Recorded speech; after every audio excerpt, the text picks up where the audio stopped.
Hello students, welcome to the channel Rachna math solutions. इस video में हम लोग सीख रहे हैं फर्स्ट ईयर इंजीनियरिंग सेमेस्टर 1 का मैथमेटिक्स ये सब्जेक्ट, और जिसमें हमने चैप्टर स्टार्ट किया हुआ है लीनियर इक्वेशंस, और ये उसका लेक्चर 5 है। लास्ट लेक्चर में हमने क्या सीखा था, अगर दिए हुए equations whether they are consistent और इनकंसिस्टेंट, ये वाली कंसेप्ट चल रही था ना हमारी। अगर इक्वेशन कंसिस्टेंट है तो उसके अंदर दो चॉइसेस होगी। क्या होगी कि एक तो उसको दिए हुए इक्वेशन के यूनिक सॉल्यूशन हो गए या फिर उनके इन्फिनिट सॉल्यूशन हो गए। अगर इक्वेशंस कंसिस्टेंट आते हैं तो, अगर इक्वेशंस इनकंसिस्टेंट आते हैं तो उस इक्वेशंस के सॉल्यूशंस ही नहीं निकलेंगे। तो इक्वेशन जो दिए हुए इक्वेशंस कंसिस्टेंट होने के लिए कंडीशंस क्या होती है, rank of matrix A is equal to rank of matrix A B, यानी कि ऑगमेंटेड मैट्रिक्स के रैंक के जितना बराबर होना चाहिए। और ये रैंक ऑफ मैट्रिक्स ए क्या होता है और रैंक ऑफ ऑगमेंटेड मैट्रिक्स क्या होता है, ये हमने लास्ट लेक्चर में देखा था। सेम कंसेप्ट के ऊपर मैं इस लेक्चर में भी कुछ सम्स करवा रहा हूँ। तो जो क्वेश्चन हमें लेना है अभी, वो क्वेश्चन मैंने आपके सामने यहाँ पर लिखा हुआ है। देखो क्वेश्चन इस तरीके से, test the consistency of the following equations and solve them if they are consistent. Following दिए हुए इक्वेशंस की कंसिस्टेंसी फाइंड आउट करो और इक्वेशंस को सॉल्व करो अगर वो कंसिस्टेंट है। तो हमें क्या करना होगा, दिए हुए इक्वेशंस को सबसे पहले मुझे क्या करना होगा, मैट्रिक्स फॉर्म में लिखना होगा। तो वो स्टेप लिखूंगा मैं, राइटिंग गिवन इक्वेशंस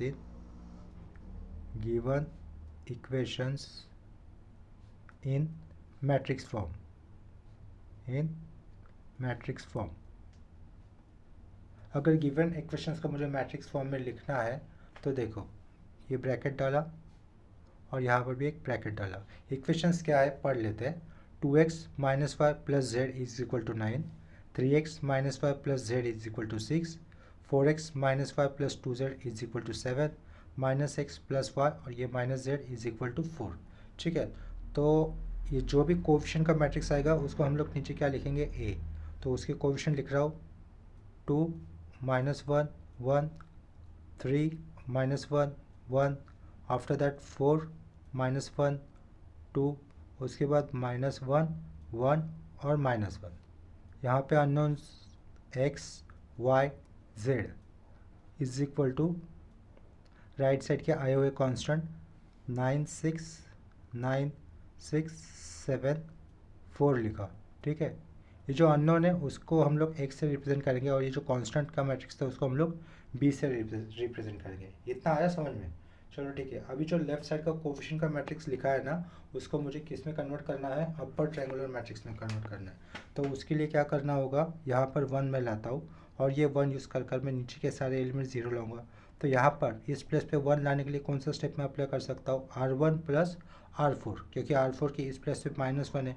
2 प्लस -1 करने पर यहाँ पे 1 आ जाएगा। तो वो ऑपरेशन मुझे लिखना होगा। क्या लिख रहा हूँ मैं, R1 प्लस R4।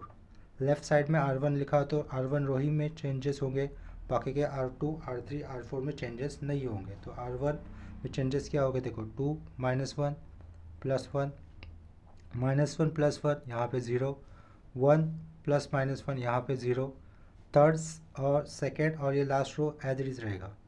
3 -1 1, 4 -1 2, -1 1 -1, ये स्क्वायर ब्रैकेट क्लोज। और यहाँ पे क्या, एक्स वाई जेड और इज इक्वल टू सेम जो ऑपरेशन मैंने यहाँ पे लिखा है वो मुझे राइट साइड में भी करना होगा। R1 की जगह पे 9 है, R4 की जगह पे 4 है। 9 प्लस 4 कितना, 13। बाकी के एलिमेंट्स एज इट इज़ 6 7 4, ये एलिमेंट्स एज इट इज़ लिखे। इतना करने के बाद अभी देखो A11 पोजीशन पे 1 आ गया, मैट्रिक्स की A11 पोजीशन पे 1 आ गया। तो वो 1 यूज़ करते हुए मुझे नीचे के सारे एलिमेंट्स 0 लाने हैं। R2 रो की जगह पे ये 3 आया हुआ है, तो उसको 0 लाने के लिए क्या करना होगा मुझे, R2 minus 3 times of R1। R3 की इस रो पर 4 एलिमेंट आया हुआ है, उसको 0 करने के लिए क्या करना होगा, R3 minus 4 times of R1। R4 की इस प्लेस पे क्या आया हुआ है, -1, तो -1 में +1 ऐड किए तो वहाँ पर 0 हो जाएगा। तो R4 प्लस R1। ठीक है, तो यहाँ पर कौन से रो में चेंजेस नहीं होने वाला है, सिर्फ पहले रो में चेंजेस नहीं होगा। तो पहला रो एज इट इज़ लिखूँगा। देखो यहाँ पर पहले R2 आया है, R3 आया है, R4 आया है, यानी कि इन्हीं रो में चेंजेस होने वाला है। तो पहला रो एज इट इज़ 1 0 0, पहला रो एज इट इज़ लिखा। ये एलिमेंट्स 0 होने वाले हैं तो उनको भी हमने लिख दिया।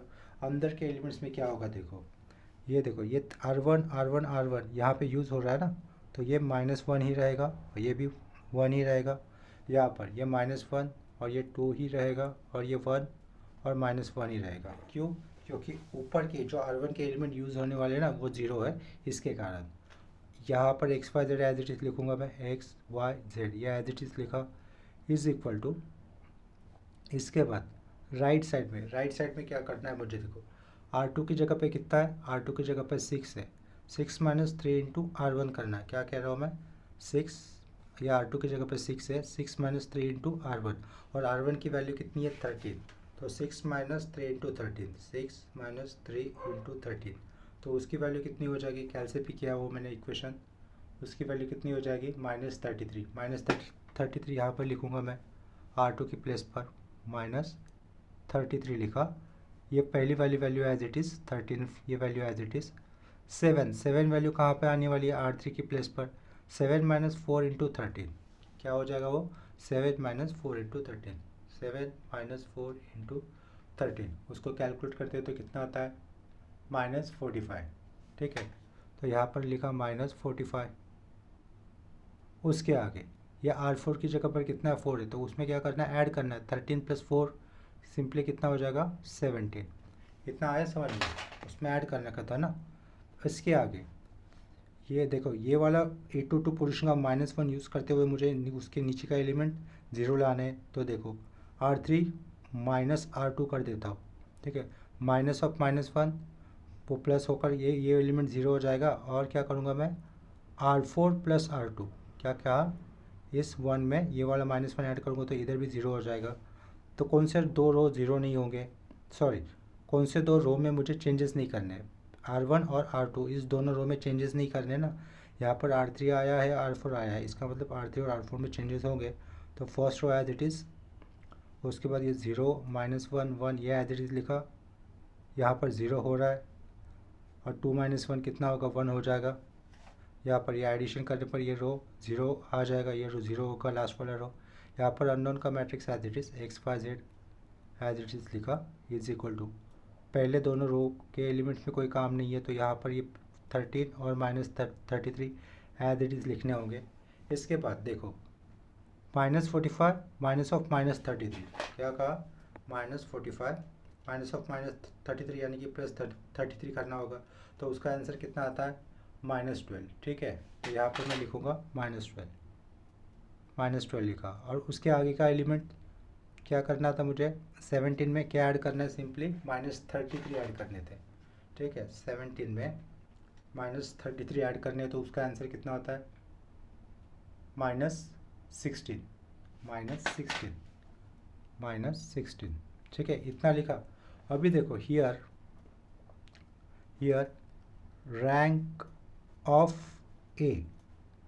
ऑफ ए, ये जो ए मैट्रिक्स लिखा है ना हमने, ए मैट्रिक्स ए जो कि अपर ट्रायंगुलर मैट्रिक्स में आया है, देखो A1 में पोजीशन पे 1 है, नीचे सारे 0 है, A22 पोजीशन पे एलिमेंट है, नीचे सारे 0 है, और A33 एलिमेंट पे वैल्यू है, नीचे सारे 0 है। इसका मतलब ये अपर ट्रायंगुलर मैट्रिक्स तो हो गया है। तो इस मैट्रिक्स को मैं इक्विवेलेंट फॉर्म से कंपैरिजन करके इसका रैंक निकाल सकता हूँ। ठीक है, इतना समझ में आया। तो रैंक ऑफ ए लिख रहा हूँ, वो है 1 0 0 0 -1 1 0 0 1 0 0 0। ठीक है, तो इक्विवेलेंट फॉर्म से मैट्रिक्स का रैंक देखना मतलब क्या होता है, हमें basically number of non zero रोज देखने होते हैं। इक्विवेलेंट फॉर्म से मुझे मैट्रिक्स का रैंक निकालना है, इसका मतलब मुझे क्या करना है, बेसिकली क्या देखना है, नंबर ऑफ नॉन जीरो रोज देखने। तो इस केस में नंबर ऑफ नॉन जीरो रोज कितने, 3 है। पहले रो में एलिमेंट है, भले एक भी एलिमेंट एक भी एलिमेंट आया तो भी चलेगा। पहले रो में एक एलिमेंट है यहाँ पर, दूसरे रो में 2 एलिमेंट है, तीसरे रो में भी एक एलिमेंट है, यानी कि ये तीनों रो कैसे हो गए, नॉन जीरो रोज हो गए। लास्ट वाला रो 0 रोज हो गया। ठीक है, तो 3 रोज में तो एलिमेंट्स है, इसका कारण रैंक ऑफ मैट्रिक्स ए कितना हो जाएगा 3 हो जाएगा। समझ में आया। इसी तरीके से अभी मुझे क्या निकालना है, रैंक ऑफ ऑगमेंटेड मैट्रिक्स निकालना है। क्या निकालना है, रैंक ऑफ ऑगमेंटेड मैट्रिक्स। तो उसको रिप्रेजेंट किया जाता है ए कॉमा बी से। तो सिंपली मैं इतना लिखूंगा, rank of A comma B, rank of bracket में ऐसा लिखा ए कॉमा बी मैट्रिक्स। उसमें क्या करना होगा, सबसे पहले ए का मैट्रिक्स तो लिखना होगा। तो ए का मैट्रिक्स क्या था, 1 0 0 1 0 0 0 -1 1 0 0 1 0 0 0। साइड में इसके क्या करना है, सिर्फ लास्ट में जो कांस्टेंट का मैट्रिक्स आया था ना वो लिख देना है। तो लास्ट में यहाँ पर कांस्टेंट का मैट्रिक्स क्या आया था, 13 - 33, देखो 13 - 33 -12 और लास्ट में क्या यहाँ पर -16 आया था ना, और ये ब्रैकेट क्लोज कर दिया। कांस्टेंट का मैट्रिक्स 13 30 -33 -12 और ये -16, एक कांस्टेंट का मैट्रिक्स मुझे यहाँ पर ए का मैट्रिक्स कॉमा बी का मैट्रिक्स लिखा। इस मैट्रिक्स का ओवरऑल रैंक कितना हो रहा है, इस मैट्रिक्स का ओवरऑल रैंक कितना हो रहा है, 4 हो रहा है ना। क्यों, क्योंकि यहाँ पर नंबर ऑफ नॉन जीरो रोज़ कितने, 4 है। हर एक रोज़ में 4 ही रोज़ है ना, हर एक रोज़ में एलिमेंट है, तो इसके कारण रैंक ऑफ ए बी कितना हो गया, 4। अभी देखो रैंक ऑफ ए कितना आया था, 3, और रैंक ऑफ ए बी कितना आया था, 4। सिंस लिखूँगा, since rank of A is not equal to rank of A comma B. इसका मतलब गिवन सिस्टम ऑफ इक्वेशन जो दी थी ना हमें, वो कैसी है, इनकंसिस्टेंट है। अगर given system of equation inconsistent हो जाती है तो उसके सॉल्यूशन नहीं निकलेंगे। ये दो स्टेटमेंट फिर हमें लास्ट में लिखने होंगे। Therefore given system of equation, systems of equations is inconsistent,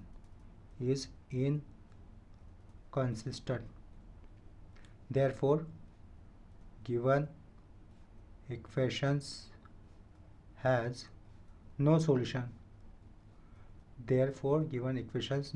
इसके कारण दिए हुए इक्वेशन के सॉल्यूशन नहीं निकलेंगे। ये सम आया समझ में। अभी सेम कंसेप्ट के ऊपर अभी हम लोग और कुछ सम करेंगे। अभी मैं दूसरा सम ले रहा हूँ। देखो यहाँ पर नेक्स्ट क्वेश्चन देखो इस तरीके से लिखा है, estimate the consistency of the following equations by considering the rank of the suitable matrices and solve them if possible. Consistency ये वर्ड आया है ना, तो हमें जो प्रोसीजर नॉर्मली सीखी है इक्वेशंस कंसिस्टेंट या फिर इनकंसिस्टेंट कैसे फाइंड आउट करते हैं, सिंपली वही प्रोसीजर फॉलो करनी है।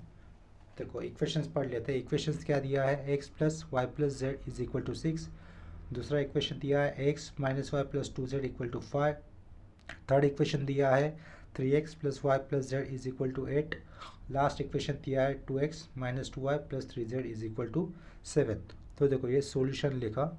सबसे पहले क्या करना होगा, दिए हुए गिवन इक्वेशंस को मुझे क्या करना है, मैट्रिक्स फॉर्म में लिखना है। तो वो वाली स्टेप लिखनी होगी हमें। राइटिंग गिवन इक्वेशंस इन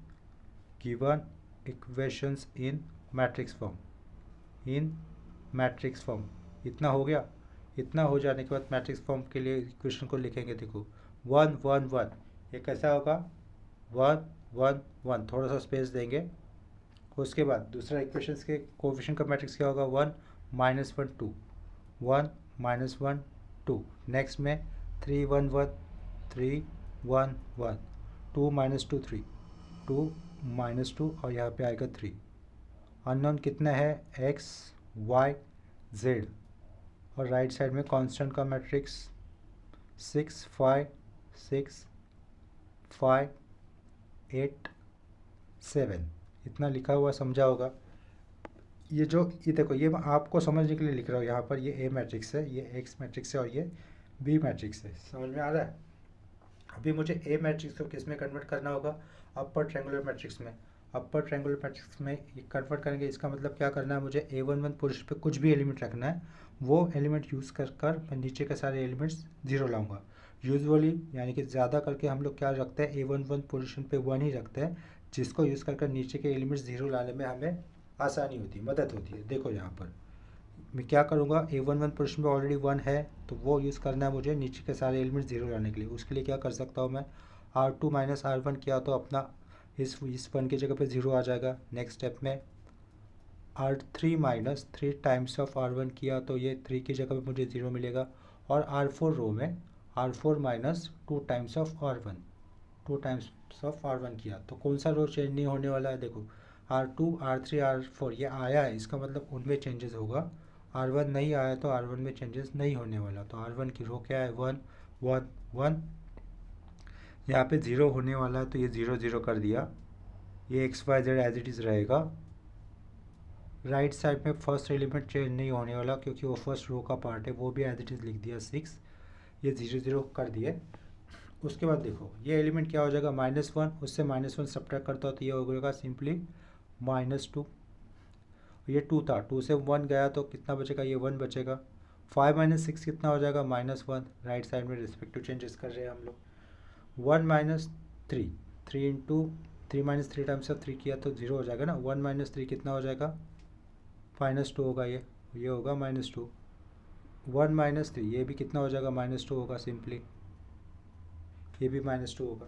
देखो ये 8 किसका पार्ट है, R3 रो का पार्ट है। किसका पार्ट है, ये जो R3 रो दिख रहा है ना, R3 रो का पार्ट है। 8 - 3 इंटू 6, क्या कह रहा हूँ मैं, 8 - 3 इंटू 6 कितना हो जाएगा, वो 3 इंटू 6 होता है 18। 8 - 18 -10, तो इसका मतलब मुझे यहाँ पर क्या लिखना है, सिंपली -10 लिख देना है। ठीक से देखो ये 8 R3 रो का पार्ट है। 8 - 3, 3 इंटू 6 -18, 8 - 18 -10 हो गया। उसके आगे R4 या R4 की जगह पे आया है -2। ये -2 R4 की जगह पे आया है, यहाँ पे -2 रहेगा। -2 इंटू R1 की जगह पे 1 है। -2 कितना हो जाएगा, -4। इसका मतलब यहाँ पे लिखना है मुझे -4। 3, ये 3 किसकी जगह पे आया है, R4 की जगह पे। 3 - 2 इंटू 1, 3 - 2 बेसिकली कितना हो जाएगा, 1 हो जाएगा। 3 - 2 1 हो जाएगा। राइट साइड में, राइट साइड का ये 7 किसकी जगह पे आया है, R4 की जगह पे। 7 - 2 इंटू R1 की जगह पे कितना है, 6 है। तो 7 - 12 कितना हो जाता है, -5। 7 - 12 कितना हो जाता है, -5। तो यहाँ पर कितना आ जाएगा, -5। इतना समझ में आया होगा। अभी देखो ये वाला पोजीशन का वैल्यू यूज़ कर कर मुझे क्या लाना है, नीचे सारे ज़ीरो लाने हैं ना। ये वाले पोजीशन का माइनस का वैल्यू यूज़ कर कर या फिर एलिमेंट यूज़ कर कर मुझे सारे एलिमेंट्स उसके नीचे के जीरो लाने हैं। तो कैसे ला सकते हैं, सबसे पहले क्या करता हूँ, ये माइनस साइन बहुत कन्फ्यूजिंग लग रहा है तो हम लोग उन माइनस साइन को हटा देते हैं। इसका मतलब मुझे क्या करना होगा, R2 इंटू -1 किया, R3 इंटू -1 कर दिया, और यह R4 इंटू -1 कर दिया। तीनों रो को माइनस साइन से इंटू कर देता हूँ। ये 1 1 1 एज इट इज़, ये 0 2 -1 हो जाएगा, 0 2 2 हो जाएगा, और 0 4 -1 हो जाएगा। माइनस साइन से इंटू करने पर ये x y z as it is equal to, तीनों रो के माइनस साइंस को इंटू किया ना, तीनों रो को हम लोगों ने माइनस साइन से इंटू किया है। तो respect to changes right side में भी हो गया कांस्टेंट के मैट्रिक्स पर। ये 6 एज इट इज़, ये 1 हो जाएगा, ये 10 हो जाएगा, और ये कितना हो जाएगा, 5। इतना आ जाने के बाद A22 पोजीशन पे कितना मिला है, 2। क्या कह रहा हूँ मैं, A22 यानी कि सेकेंड रो सेकेंड कॉलम की पोजीशन पे कितना मिला है, 2। वो 2 यूज़ कर कर नीचे के एलिमेंट्स मुझे ज़ीरो लाना है। तो उसके लिए मैं सिंपली क्या लिख सकता हूँ, R3 - R2। अगर मैं R3 - R2 करता हूँ तो ये वाले प्लेस पे हमें ज़ीरो मिल जाएगा आसानी से। और R4 - 2 टाइम्स ऑफ R2 करता हूँ तो ये 4 की जगह पे मुझे ज़ीरो मिल जाएगा। ठीक है, और रिस्पेक्टिव ऑपरेशन हमें राइट साइड में भी करने होंगे। तो देखो यहाँ पर ऑपरेशन क्या लिखने होंगे मुझे, R3 माइनस सिंपली R2 करना है, और R4 - 2 टाइम्स ऑफ R2 करना है। कौन से दो रो में चेंजेस नहीं होगा, यहाँ पे R3 और R4 लिखा है, इसका मतलब R1 और R2 में चेंजेस नहीं होंगे। तो वो वाले दोनों रो एज इट इज़ लिखने होंगे।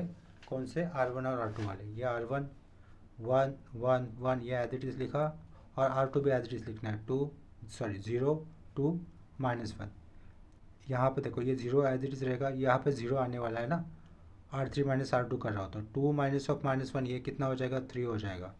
ये 0 4 ये 0 -1, और ये 2 टाइम्स ऑफ -1 यानी कि प्लस हो जाएगा। वहाँ पे वैल्यू कितनी हो जाएगी, +1 हो जाएगी। समझ में आ रहा है, वहाँ पे वैल्यू कितनी हो जाएगी, +1।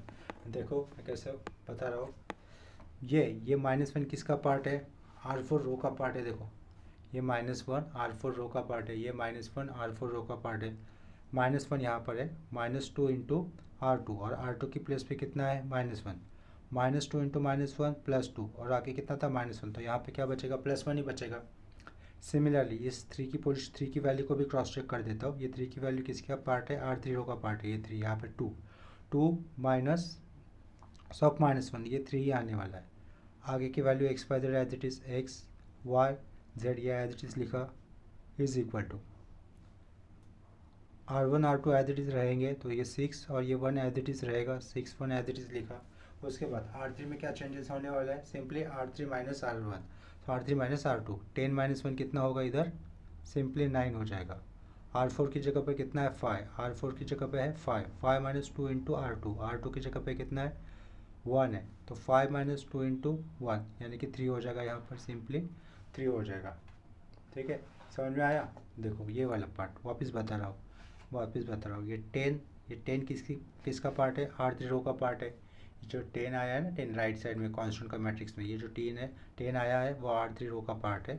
10 माइनस R2 यानी कि 10 माइनस 1 किया तो डायरेक्टली यहाँ पे 9 लिखा।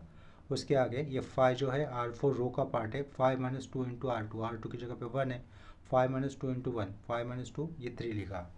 इसके आगे के स्टेप में मुझे क्या करना है, अपर ट्रायंगुलर मैट्रिक्स बनाना है। इसका मतलब ये A11 पोजीशन उसके नीचे 0, A22 पोजीशन उसके नीचे 0, ये A33 पोजीशन है उसके नीचे मुझे 0 लाने हैं। ठीक है, ये अपर ट्रायंगुलर तो दिख रहा है लेकिन ये नीचे का एलिमेंट्स भी नहीं चाहिए, तो ये 3 के नीचे 0 लाने के लिए क्या करना होगा, 3 के नीचे 0 लाने के लिए क्या करना होगा, देखो ये 3 किसका पार्ट है, ये 1 किसका पार्ट है, R4 रो का पार्ट है।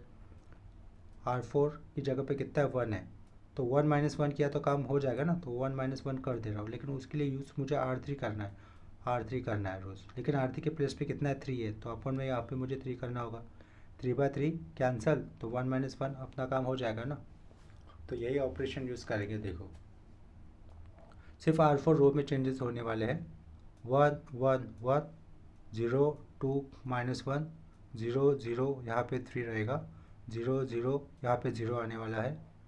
ये x y z is equal to right side के तीनों रो एज इट इज़ रहेंगे, ये 3 एलिमेंट्स एज इट इज़ रहेंगे, 3 रो के पार्ट है ना वो पहले। और यहाँ पर देखो यहाँ पे क्या चेंजेस होगा, R4 की जगह पे कितना है 3, R4 की जगह पे 3 है, माइनस 1/3 इंटू R3 का पार्ट, 9/3 कितना होता है 3, और 3 माइनस 3 कितना हो जाएगा 0 हो जाएगा ना, लास्ट का एलिमेंट्स भी कितना हो जाएगा 0 हो जाएगा। इसके बाद यहाँ पर हियर रैंक ऑफ ए लिखेंगे, रैंक ऑफ ए कितना हो रहा है, रैंक ऑफ ए कितना हो रहा है 1 1 1 0 2 माइनस 1 0 0 3 और 0 0 0।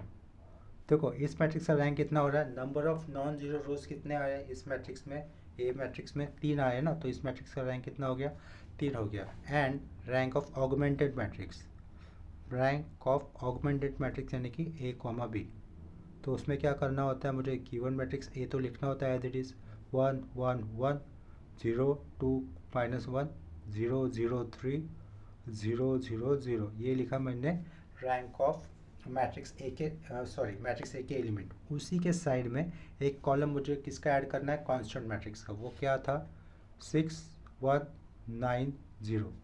ये कांस्टेंट मैट्रिक्स के एलिमेंट्स अगर ऐड करने पर एक ओवरऑल नया मैट्रिक्स बन रहा है ना 4x4 ऑर्डर का, उसका भी रैंक देखो, उसका भी रैंक बाय इक्वलेंस मेथड से देखना है।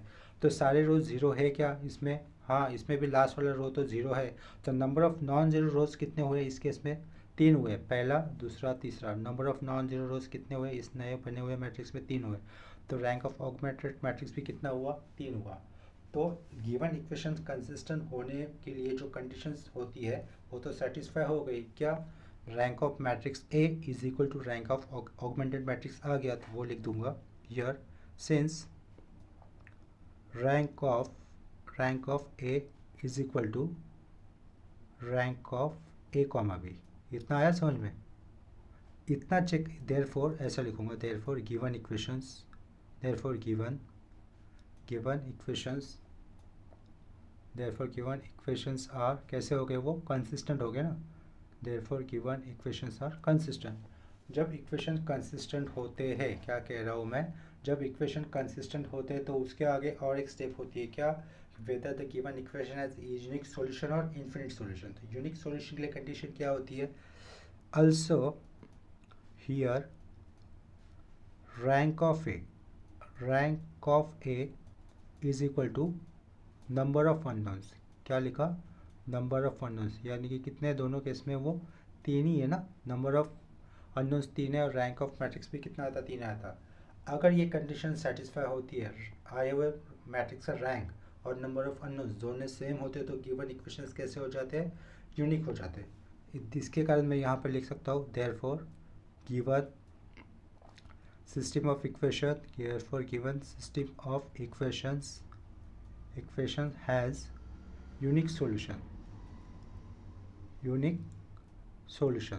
वो यूनिक सॉल्यूशन हमें फाइंड आउट भी करना है ना, तो यूनिक सॉल्यूशन कैसे फाइंड आउट करेंगे? सबसे लास्ट में जो हमें मैट्रिक्स मिले थे ना, जहाँ से हम लोगों ने कोएफिशिएंट के मैट्रिक्स का रैंक निकाला था, एक कोएफिशिएंट का मैट्रिक्स था ना, इसका रैंक निकाला था, और बाजू का भी ये जो लास्ट स्टेप मिली थी ना, उसमें मुझे इक्वेशंस बनाने। तो पहला इक्वेशंस क्या आएगा? X plus y plus z आएगा। हियर वी गेट ऐसा लिखा। तो पहला इक्वेशन देखो, पहला इक्वेशन क्या आ रहा है? 1x plus y plus z is equal to कितना हो रहा है? 6। तो वो लिखा x plus y plus z is equal to 6, इतना लिखा, इसको दिया नंबर 1। दूसरा इक्वेशन क्या हो जाएगा? 2y माइनस जेड, ये देखो 2y माइनस जेड कितना लिखना है मुझे? 1। 2y minus z is equal to लिखा 1, ये हुआ नंबर 2। और तीसरा इक्वेशन क्या हो रहा है? तीसरा इक्वेशन 3z इक्वल टू 9 हो रहा है। 3z इक्वल टू 9 है ना, 3z इक्वल टू 9 हो रहा है ना यहाँ पर, third equation. And 3z is equal to 9, ये क्या हुआ हमारा? Third equation. इस थर्ड इक्वेशन से z की वैल्यू कितनी हो गई? 3। देयरफॉर z की वैल्यू कितनी हो गई? 3। z की वैल्यू में अगर मैं सेकेंड इक्वेशन में पुट करता हूँ तो वहाँ से मुझे y कितना मिलेगा? z की वैल्यू 3 है, ये -3 राइट साइड में जाएगा तो क्या होगा? +3। 1 + 3 4, 4 अपॉन ये 2, यानी कि y की वैल्यू कितनी मिल गई हमें? 2। ठीक है, y की वैल्यू 2 मिली। और लास्ट में x की वैल्यू डायरेक्टली निकाल सकता हूँ मैं। ये इक्वेशंस कैसे आए, क्या है, ये दिखाने की ज़रूरत नहीं पड़ेगी। x की वैल्यू, y की वैल्यू 2 है, ये 2, z की वैल्यू 3 है, 2 + 3 5, ये 5 राइट साइड जाएगा तो माइनस होगा, 6 - 5, x की वैल्यू कितनी हो गई? 1। तो यह है हमारा सॉल्यूशन। सेकेंड सम हमने अभी सॉल्व किया, तो उसके सॉल्यूशंस कैसे आए? यूनिक सॉल्यूशंस आए। और जो भी यूनिक सॉल्यूशन आया है उसकी वैल्यू हमने यहाँ पे फाइंड आउट कर दी है। x 1 है, y 2 है, और z कितना है? 3 है। इसी कंसेप्ट के ऊपर हम लोग और एक क्वेश्चन ले लेते हैं।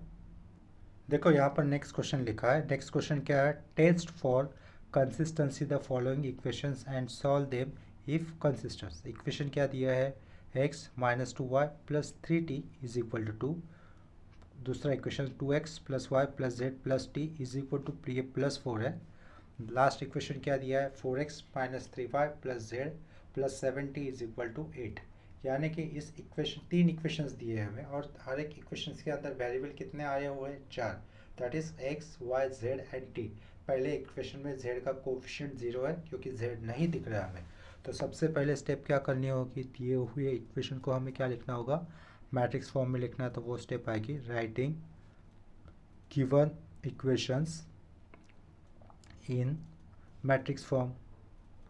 गिवन इक्वेशंस इन मैट्रिक्स फॉर्म, ये मुझे लिखना होगा।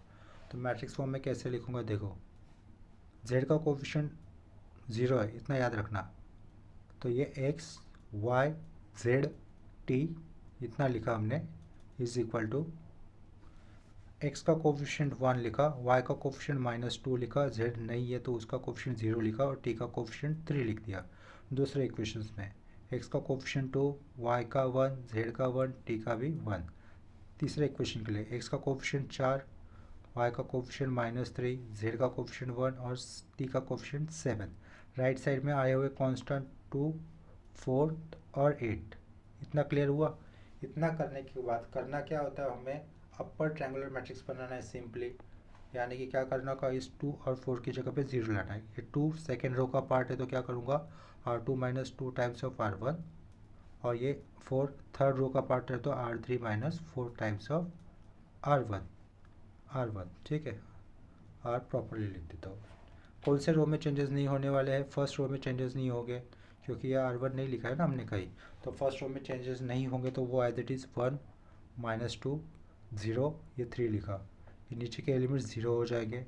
ये x, y, z, t as it is लिख देता हूँ, x, y, z, t ये एज इट इज़ लिख दिया, is equal to first row में चेंजेस नहीं होंगे तो यहाँ का भी first element as it is लिख देता हूँ 2। अभी देखो, वो जो 1 आया है ये 1, ये 1 R2 रो का पार्ट है, ये 1 R2 रो का पार्ट है, ये 1 R2 रो का पार्ट है। तो 1 - 2 इंटू -2 क्या कह रहा हूँ?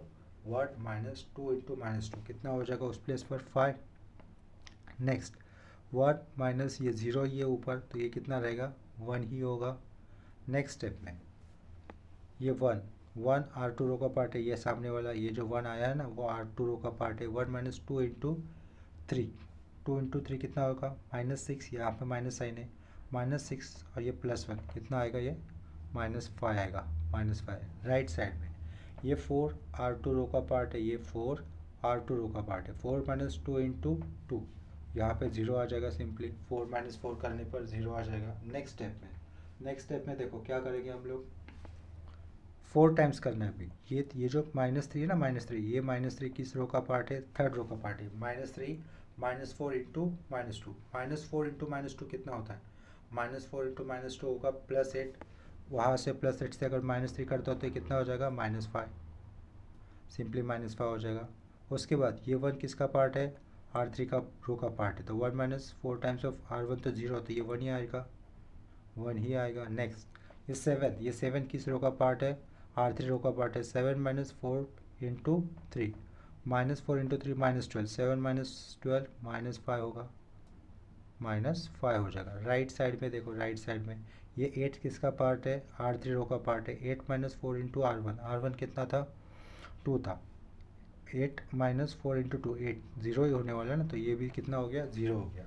इसके बाद वाले स्टेप में क्या करना है, अपर ट्रायंगुलर मैट्रिक्स बनाना है। इसका मतलब ये एलिमेंट पे वैल्यू चाहिए, ये एलिमेंट यूज़ कर मुझे नीचे 0 लाना है, तो वो उसके लिए क्या कर सकता हूँ, सिंपली R3 प्लस R2 कर सकते हैं आप लोग। So therefore R3 plus R2 लिख दिया, ठीक है। तो कौन से दो रो चेंजेस नहीं हो गए, पहला और दूसरा। R3 यहाँ पे पहले आया तो R3 रो में चेंजेस हो गए, तो पहले दो रो एज इट इज़ लिख दे रहा हूँ। देखो यहाँ पे क्या लिखना होगा, पहले दो रो एज इट इज़ लिखने, तो 1 -2 0 3 0 5 1 -5, ये 0 होगा, -5 प्लस ये 0 होगा। ये ऐड करें ना हम लोग, तो ये ऐड कर रहे हैं तो कितना हो जाएगा, ये 2, सॉरी सब्ट्रैक्ट कर रहा हूँ ना मैं, 2 और ऐड कर रहा हूँ, सॉरी ऐड कर रहा हूँ, ये कितना होगा -10। यहाँ पे क्या आएगा, x y z is equal to 2 0 0, ठीक है। ऐड करना था, सब्ट्रैक्ट नहीं करने का था, ऐड करने का था सिंपली। 5 प्लस -5 1 प्लस 1 2, और ये -5 और ये -5 कितना बना -10 बना। इसके बाद वाले स्टेप में मुझे क्या करना होगा, अपर ट्रायंगुलर मैट्रिक्स लाना है। अपर ट्रायंगुलर मैट्रिक्स नहीं आया है, क्यों नहीं आया, देखो यहाँ पर, देखो यहाँ पर एक छोटा सा मिस्टेक हो गया। क्या हो गया, ये जो -5 लिखा है ना वहाँ पर मैंने, वहाँ पर -5 नहीं होगा, तो क्या होगा +5 होगा। कैसे बताता हूँ, देखो ये -5 R3 रो का पार्ट है ना, ये R3 रो का पार्ट है, ये -5 ये -5 R3 रो पे आया ना, वहाँ पे चेंजेस कैसे हो गए, देखो R3 रो पे की जगह पर कितना -3, ये -3 लिखा है यहाँ पर, -3 -4 इंटू -2, -4 इंटू -2 कितना हो जाएगा +8, +8 -3 करने पर कितना आएगा +5 आएगा ना। यहाँ पे गलती से मैंने 5 लिखा, यहाँ पे क्या होगा +5, तो नीचे का लास्ट वाला रो क्या हो जाएगा 5 1 -5, और यहाँ पे मुझे 0 लाना है, तो क्या करूँगा, ये R3 प्लस R2 नहीं होगा, मुझे सिंपली माइनस हो जाएगा, R3 माइनस R2, छोटा सा करेक्शन था। ये +5 है, ये एलिमेंट सही है। R3 माइनस R2 करने पर R1 और R2 में चेंजेस नहीं होंगे, R3 में चेंजेस होंगे, तो वो चेंजेस क्या होने हैं, ये एलिमेंट 0 आ जाएंगे। 1 -1 0, -5 ऑफ माइनस, ये भी कितना हो जाएगा 0 हो जाएगा।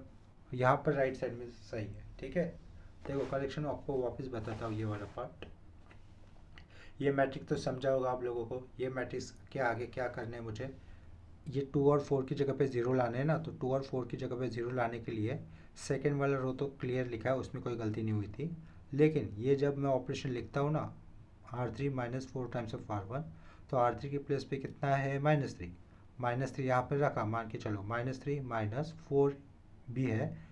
4 को किससे इंटू करना है मुझे, -2 से, -4 इंटू -2 +8, 8 -3, तो यहाँ पे +5 लिखना था ना, गलती से मैंने -5 लिख दिया था, और ये बाकी के एलिमेंट सही है। तो इसके बाद इस 5 के नीचे 0 लाने के लिए क्या करना होगा, ये 5 R4 रो का, सॉरी R3 रो का पार्ट है, तो R3 माइनस R2 करना पड़ा, तो उसके आगे के स्टेप्स सभी इतने क्लियर है। यहाँ पर देखो ए मैट्रिक्स कौन सा था, ए मैट्रिक्स जो भी ये पहला वाला कोफिशिएंट मैट्रिक्स होता है वो ए ही होता है। अगर आप लोगों ने स्टार्टिंग में नाम मेंशन नहीं किया तो भी चलेगा, इसको ए ही कंसिडर करना होता है।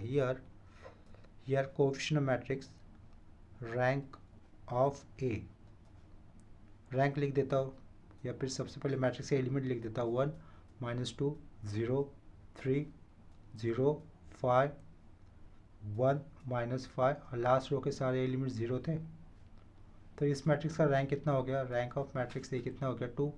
नंबर ऑफ नॉन जीरो रोज देख कर ही बोलना होता है ना मैट्रिक्स का रैंक, तो नंबर ऑफ नॉन जीरो रोज कितने, इस केस में 2 है तो ये 2 लिखा। आफ्टर दैट एड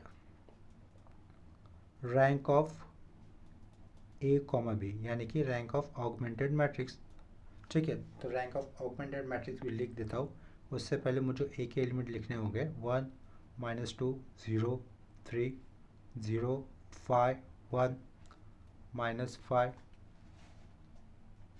0 0 0 0 और कांस्टेंट का मैट्रिक्स मुझे यहाँ पर ऐड कर देना। वो क्या होगा, वो क्या आया था कांस्टेंट का मैट्रिक्स 2 0 0 2 0 0।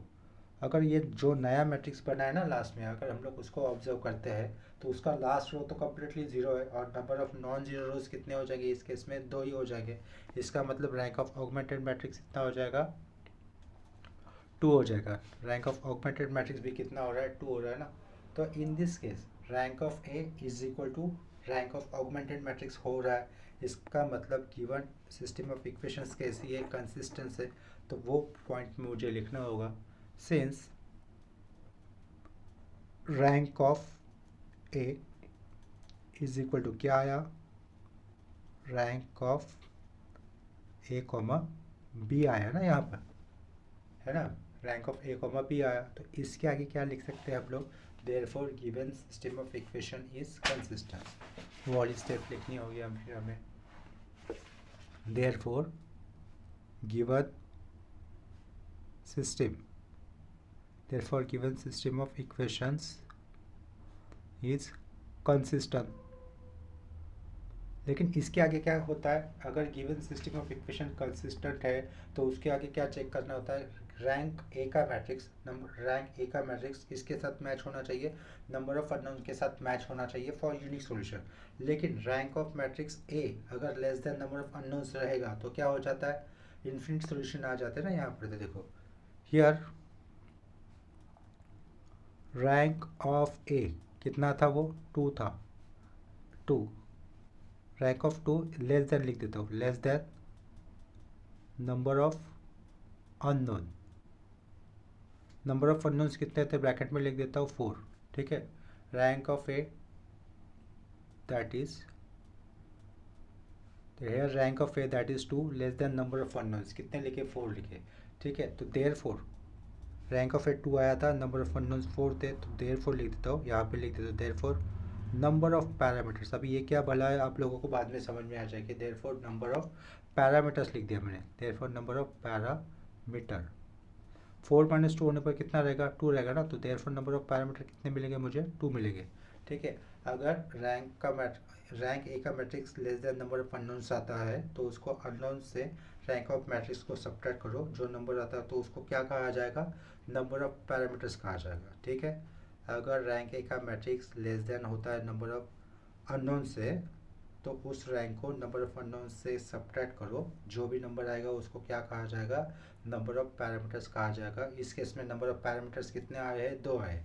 ठीक है, देयरफॉर उसके कारण हम लोग क्या लिखेंगे, therefore equation has double infinite solution.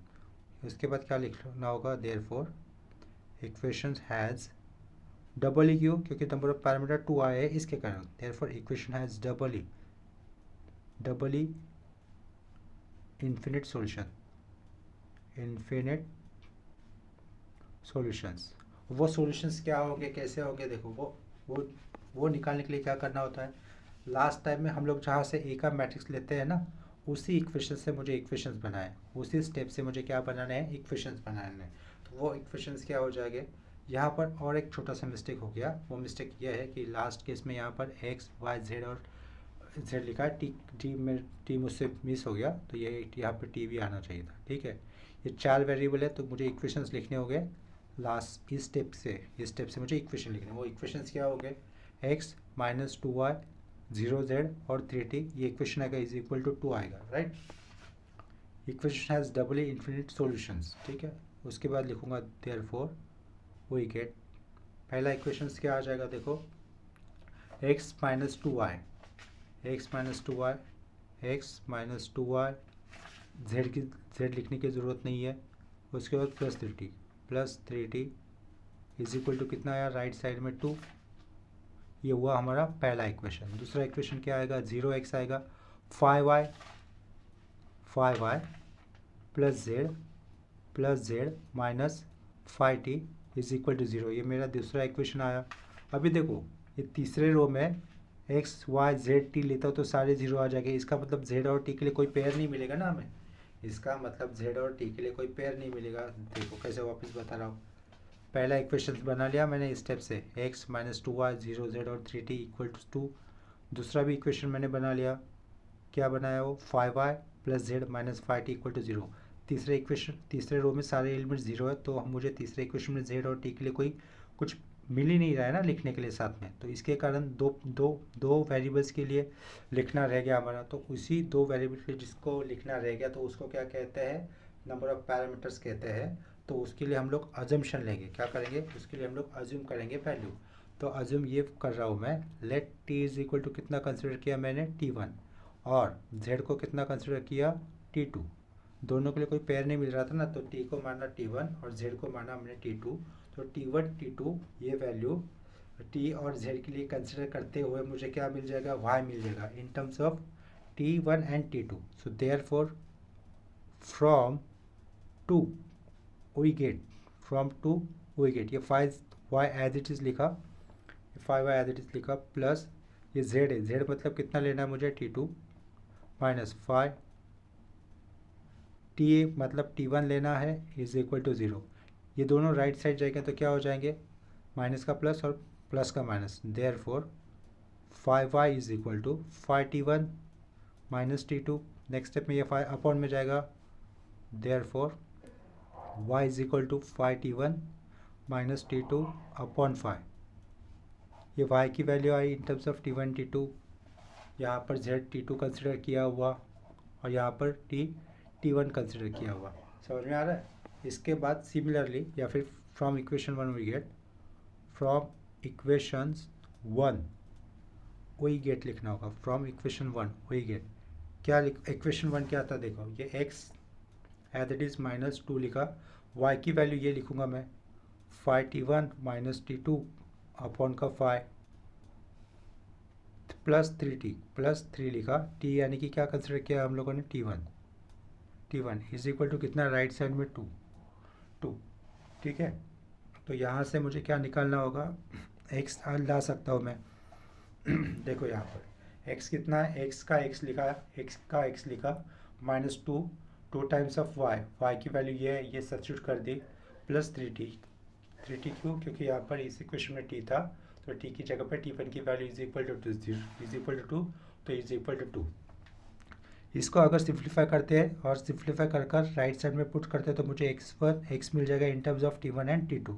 इसका सिंप्लीफिकेशन कैसे कर सकता हूँ मैं, देखो 5 है ना, दोनों को सेपरेट कर देता हूँ, माइनस 2 इंटू 5 कितना हो जाएगा, या फिर ये 5 कैंसिल, माइनस 2t1 रहेगा, दोनों को जाएगा ना ये 5, तो माइनस 2t1, ये माइनस और ये minus plus 2t2 upon 5 plus 3t1 is equal to 2।